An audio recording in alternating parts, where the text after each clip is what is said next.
NR గారు ఇంతకుముందు పాపారావు గారు కూడా ప్రస్తావించినట్టుగా ఎస్బీఐకి సంబంధించిన వ్యవహారం కూడా పెద్ద ఎత్తున వివాదాస్పదమవుతున్న పరిస్థితి.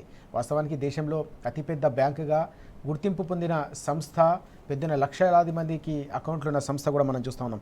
ఆ ఎస్బీఐ పేరు కూడా వేధింపుల పర్వం కొనసాగుతున్న అంశాన్ని మనం ఎట్లా చూడాల్సిన అవసరం? ఇప్పుడు అట్లా కాదండి, ఎస్బీఐది ఏదో ఇలా ఈయన డబ్బా కొట్టే పత్రికలు రాసుకున్నాయి, ఎస్బీఐ లావాదేవీలు వెనక్కి అని.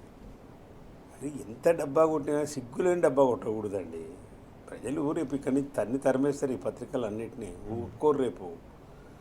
ఇప్పుడు ఎస్బీఐ మొత్తం జరిగింది ఏంటి, 2010లో కాంగ్రెస్ ప్రభుత్వం ఉమ్మడి రాష్ట్రం ఉన్నప్పుడే మీరు అక్కడ 5 ఎకరాల దాన్ని ఎంప్లాయ్మెంట్ సృష్టిస్తూ దానికి సంబంధించిన ఉపాధి కల్పన కోసం 10 ఎకరాలు గవర్నమెంట్ అయాలు ఇచ్చింది. అయాల రేట్ ప్రకారమే 15 కోట్లకో 14 కోట్లకి ఇచ్చింది. ఇలా ఏమీ లేదు, నీటు ట్రాన్సాక్షన్ ఇది.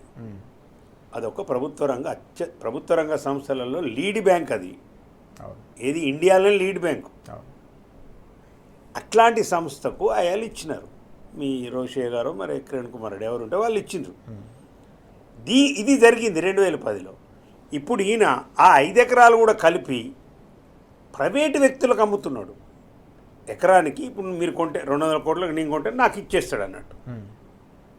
అంటే నేను దాంట్లో ఏం చేసుకుంటాను, మీకు గవర్నమెంట్ సంబంధం లేదు కదా. అమ్మకము కొనుగోలే ఇది. ఇలా ప్రయోజనాలు కానీ ఎంప్లాయ్మెంట్కి సంబంధం ఏమీ లేదు. ప్రైవేట్ మాల్ కట్టుకుంటా, సినిమా టాయ్స్ కట్టుకుంటా, ఆయన ఇష్టం అదిగా.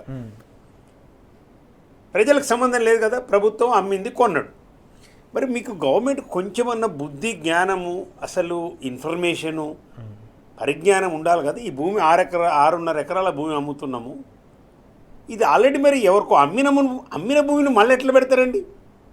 దీంట్లో ఎస్బీఐ చేసిన తప్పేందో చెప్పండి. మీరు ఎందుకు ఎస్బీఐని టార్గెట్ చేస్తున్నారు? రేవంత్ రెడ్డి గారు చెప్పాలి, జవాబు చెప్పాలి. ఆర్థిక శాఖ మంత్రిగా ఉన్న బట్టి విక్రమార్క గారు జవాబు చెప్పాలి. ఆయన అంటే ఎట్లాగో వచ్చిండు, ఆయన పారాచూట్ బ్యాచ్ రేవంత్ రెడ్డి, ఆయన ఉంటాడు, ఇవాళ వెళ్ళిపోతాడు. బట్టి గారు మీరు మీ ఫ్యామిలీ కాంగ్రెస్ నుంచి ఎప్పటి నుంచో ఉన్నారు తరతరాలుగా. ఈ రాష్ట్రానికి ఆర్థిక శాఖ మంత్రి మరియు డిప్యూటీ సీఎం గారు మీరు. ఎస్బీఐ చేసిన పొరపాటు ఏంది? మీరు వేలానికి పెడితే వాళ్ళు పోయి స్టే చేయమని హైకోర్టు పోయినరు. అయ్యా మాకు ఆల్రెడీ ఇది రిజిస్ట్రేషన్ అయిందని చెప్పి సేల్ డాక్యుమెంట్లు తీసిపోయి హైకోర్టు ముందు పెడితే ఆల్రెడీ అమ్మిన భూమిని మళ్ళీ ఎట్లా అమ్ముతారని హైకోర్టు మొట్టికాయలేసింది. ఇప్పుడు ఎస్బీఐ మీద వేధింపులు దేనికి? మా ట్రాన్సాక్షన్స్ విత్డ్రా చేసుకుంటాము, మా డిపాజిట్లు విత్డ్రా చేసుకుంటాము. డిపాజిట్ విత్డ్రా చేసుకుంటే అయ్యేది ఏముంది? మీకే నష్టం, ప్రభుత్వానికే నష్టం, ఎస్బీఐకి పోయేది ఏముందండి? ఇంకోటి దేనికి ఇది ఏం చేయాలని మీరు ఇప్పుడు ఎస్బీఐ మీద వేధింపులకు దిగినారు? అంటే అమ్మిన భూమిని మళ్ళీ అమ్మింది, తప్పు చేసింది ప్రభుత్వం. రేవంత్ రెడ్డి తప్పు చేసిండు. అతను కొనుగోలు ఆయన ఆల్రెడీ అమ్మిన సేల్ డీడ్ ఉన్న దాన్ని తీసి దాన్ని అమ్మిన మీరు. అది తప్పని వాళ్ళు కోర్టుకు పోతే కోర్టు చేసిన దాన్ని కూడా తీసుకుపోయి ఇవాళ చేసేసి కేంద్రంలో కూర్చొని తేల్చుకుంటాం తాడొప్పాడు. ఏంది నువ్వు తాడొప్పాడే తెలుసుకునేది? ఏంది సంబంధం లేని మాటలు? ప్రజాస్వామ్యంలో ఒక రాష్ట్ర ముఖ్యమంత్రి ఎంత ఇజ్జత్ పోతుందంటే అసలు బయట ఢిల్లీలో కానీ ఇక్కడ కానీ. అసలు తెలంగాణ రాష్ట్ర ముఖ్యమంత్రి అంటే కొత్తగా రాష్ట్రం ఏర్పడిన తర్వాత కేసీఆర్ 9.5 సంవత్సరాలు ఉన్నప్పుడు ఒక తెలంగాణ రాష్ట్ర ముఖ్యమంత్రి ఒక గౌరవం, ఒక విలువ భారతదేశం మొత్తం మీద కూడా కొట్లాడి సాధించుకున్న రాష్ట్రానికి వారు ముఖ్యమంత్రి అయినాక ఇవాళ ఏంది ఇంత చిల్లరగాడని బెంగళూరులో జరిగింది మనం చూసినాం.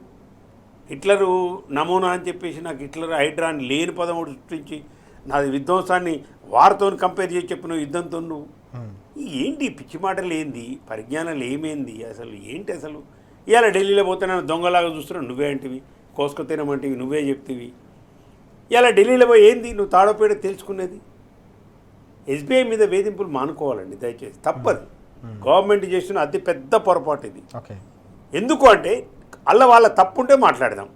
ఇప్పుడు ఫెయిర్గా మాట్లాడితే ఎస్బీఐ తప్పేముందండి దీంట్లో? నువ్వు అమ్మిన భూమిని వాళ్ళు కోర్టుకు పోయినారు, నిర్మాణాలు జరగలేదు, నిర్మాణాలు జరిగింది జరగకపోయింది ప్రభుత్వం నుంచి లేఖ రాయండి, ఎస్బీఐ వాళ్ళు రాస్తారు. అది ఆల్ ఇండియాలో కొన్ని వేల బ్రాంచులు ఉన్న ఇది ఆర్బీఐతోని అత్యంత లీడ్ బ్యాంకు, ఇండియా మొత్తంలో ముందున్న బ్యాంక్ అది. నువ్వు మనం ఏదైనా రిజిస్ట్రేషన్ కట్టాలంటే కూడా ఎస్బీఐలో కడతాం కదా చాలాను. ఇంకో దాంట్లో కట్టడానికి అసలు అవకాశమే లేదు. ప్రజలు ప్రభుత్వం నుంచి చేసే ట్రాన్సాక్షను, ప్రభుత్వం ప్రజలకు ఇవ్వాల్సిన కానీ ఉద్యోగస్తులకు ఇవ్వాల్సిన అన్నీ కూడా ఎస్బీఐ ద్వారా జరిగేది. ఇవాళ నువ్వు చేసిన తప్పుకు నీ భూదాహం కోసము మీ అన్నదమ్ములు ఎనుముల రాజ్యాంగం ప్రకారము ఎస్బీఐ లొంగిపోయి నీకు ఆ భూమి రాసేయాలన్నా ఇప్పుడు? పోనీ నువ్వు చేసేదేమన్నా వాళ్ళకి ఇచ్చిన దాంట్లో వాళ్ళ ప్రజా ప్రయోజనాలు ఎంప్లాయ్మెంట్ సృష్టించలేదు అయాల ఏ కారణాల చేతనైతే ఎస్బీఐకి 2010లో ఈ భూమి కేటాయించడమో ఓకే ఆ పర్పస్ డిఫీట్ అయింది.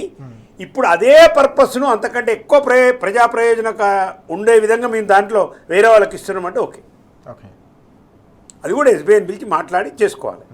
అంటే మీరు ఏం చేయలేదండి, ఇక మీకు 10,000 మందికి మేము ఉద్యోగాలు కల్పిస్తున్నాం, ఇంక 2,000 మందికి ఉద్యోగాలు కల్పిస్తున్నాం, ప్రజా ప్రయోజనాల కోసం మళ్ళీ మీకు ఇచ్చిన భూమి తిరిగి అంటే వేరు. నువ్వు చేసేదేమో ప్రైవేట్ ట్రాన్సాక్షన్, ఓకే ప్రైవేట్ వ్యక్తులకు భూములు అమ్ముకోవడం నువ్వు చేసే ట్రాన్సాక్షన్. ఒక అతిపెద్ద బ్యాంక్ అయిన ఎస్బీఐకి 16 సంవత్సరాల క్రితం జరిగిందని ఇవాళ నువ్వు తిరగదోడి ఓకే వాళ్ళకి తెలియకుండా నువ్వు అమ్మి పెద్ద క్రిమినల్ చర్య ఇది, మామూలు తప్పు కాదు ఇది. ఎవడన్నా అమ్మితే ఇప్పుడు ప్రైవేట్ వ్యక్తులు ఎవరన్నా మీరు నాకు ఆల్రెడీ భూమి అమ్మి ఇంకో థర్డ్ పర్సన్కి అమ్మితే ఏమంటామండి మిమ్మల్ని? క్రిమినల్ అన్నారా? క్రిమినల్ చర్య కాదా అది? ఓకే అంటే ముఖ్యమంత్రి నేచరే క్రిమినల్ నేచర్. ముఖ్యమంత్రి మెదడు నిండా అన్ని క్రిమినల్ ఆలోచనలు తప్పితే వేరే ఉండవనేది స్పష్టంగా అర్థమైంది. ఓకే ముఖ్యమంత్రి నేరపూరితమైన మనస్తత్వం కలవాడు అనటానికి ప్రత్యక్ష ఉదాహరణ ఇది. కాబట్టి ఇమ్మీడియట్గా ప్రభుత్వం భేషజాలకు పోకుండా ఓకే ఇమ్మీడియట్గా హైకోర్టులో ఉన్న దాన్ని విత్డ్రా చేసుకొని ఆ మిగిలిన భూమి మీరు అమ్ముకోండి, మీకు హక్కుంది అమ్ముకోవాలి. కానీ ఎస్బీఐకి వేధింపులో పోతే నష్టపోయేది ప్రజలు, ఎస్ రాష్ట్రంలో ఉన్న ప్రజలు నష్టపోతారు. ఈ ట్రాన్సాక్షన్స్లో ఏం జరుగుద్దంటే ఇటు నుంచి అటు మార్చి ఇటు నుంచి ఇటు మార్చి పెద్ద కన్ఫ్యూజన్. ఓకే దేని క్రియేట్ చేస్తున్నావు నువ్వు చెప్పు, కారణం చెప్పు. Right right